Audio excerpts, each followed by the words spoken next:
Guys, okay, so let's continue with the de-dollarization or the deindustrialization of the West. Let's continue with the video and how you can actually prepare yourself for what's coming on the horizon.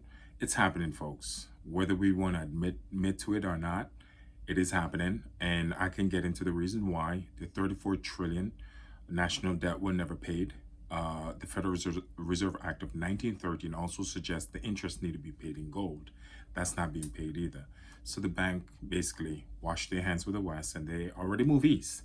You can even see the new quarters they're actually making now. The I forgot who's on the quarter. I'm not thinking straight right now. But anyway, the head used to turn west. Now their head is turning east. That started from like 2001. And I'm get straight into the video. Guys, what's going to kill a lot of people is debt. Because when those derivative bonds fail, and derivative bonds is something that people trade on the stock market. It's basically loans. It's car loan, business loan, and a lot of mortgages. They put together, bundle it, and they sell it. Now, when you took out a mortgage, for example, no, by 6 years, that mortgage been bought and sold so many times on the stock market. They already make their money on the loan, but you're stuck with it for 30 years. Yes, and that's how it works. The bank is not in this to lose at all. Now, go back to the derivative bonds. I just brought it up to let you guys know that when you take out a loan, it's been traded on the stock market, and they're making money on your loan. And by 6 years, it's been bought and sold maybe 12 times. And a lot of people don't even know this, but you're still on the hook for it. But those derivative bonds now, so let's get into it. No one's buying the US debt anymore, folks. And you can see it for yourselves. China just dumped 54 billion maybe a week ago. So those derivative bonds, when no more investor want to buy these bonds, those bonds become worthless. They become default. Now, the real asset, you're actually in that real asset, the brick and mortar business that you started with, that business loan, the mortgage, and the car loan. So when those derivative bonds fail, the next step for the bank to do is to call you on full payment of that loan. And you're probably thinking, no, yeah, they can do that because the 10th Court Circuit Appeal since 2010 already give them permission. They can call you on full payment on the loan whenever they want, on the business loan, on the mortgage, and on the car loan. You could get a letter in the mail and say, hey, listen, in 24 hours, we need the rest of that payment, and you have no choice either to hand over the payment or hand over the asset. I'm just letting you know what the bank are capable of doing. They don't normally do it, but they have the power to do it. And if those derivative bonds fail, then I know they're going to do it. And it's going to fail because no one's buying the debt anymore. This is what's coming.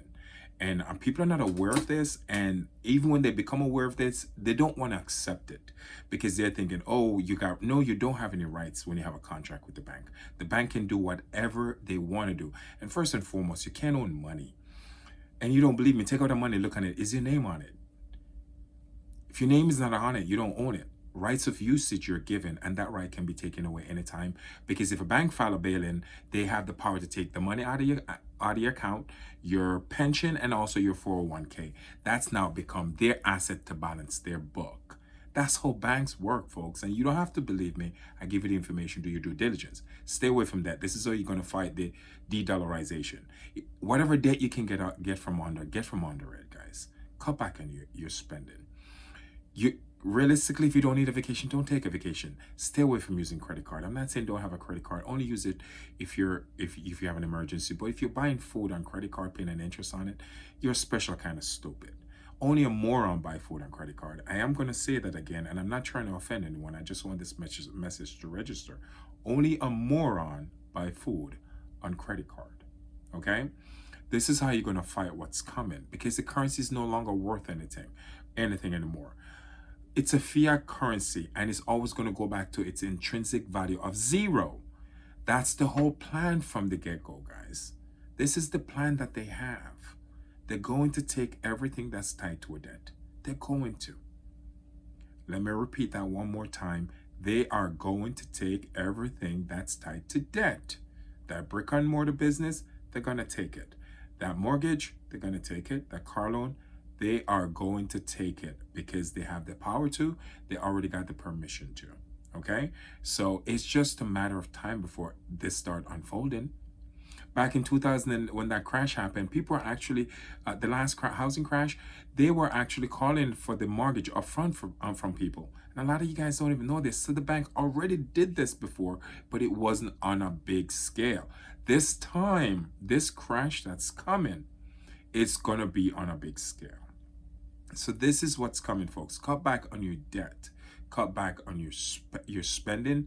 Become more of a minimalist. Yes. And learn to garden. Learn to be self-sufficient. Get knowledge on edible plants and what can you eat in case you don't have the power, any capability of going to the store because there is no electricity. If you're not self-sufficient, you're way behind. Guys, this is the mindset you have to now adopt. Okay, moving forward. And this is not about fear-mongering, folks. I'm just trying to make you aware. Being aware is half the battle. And this is the reason for this video. So I hope this video helps somebody, and that's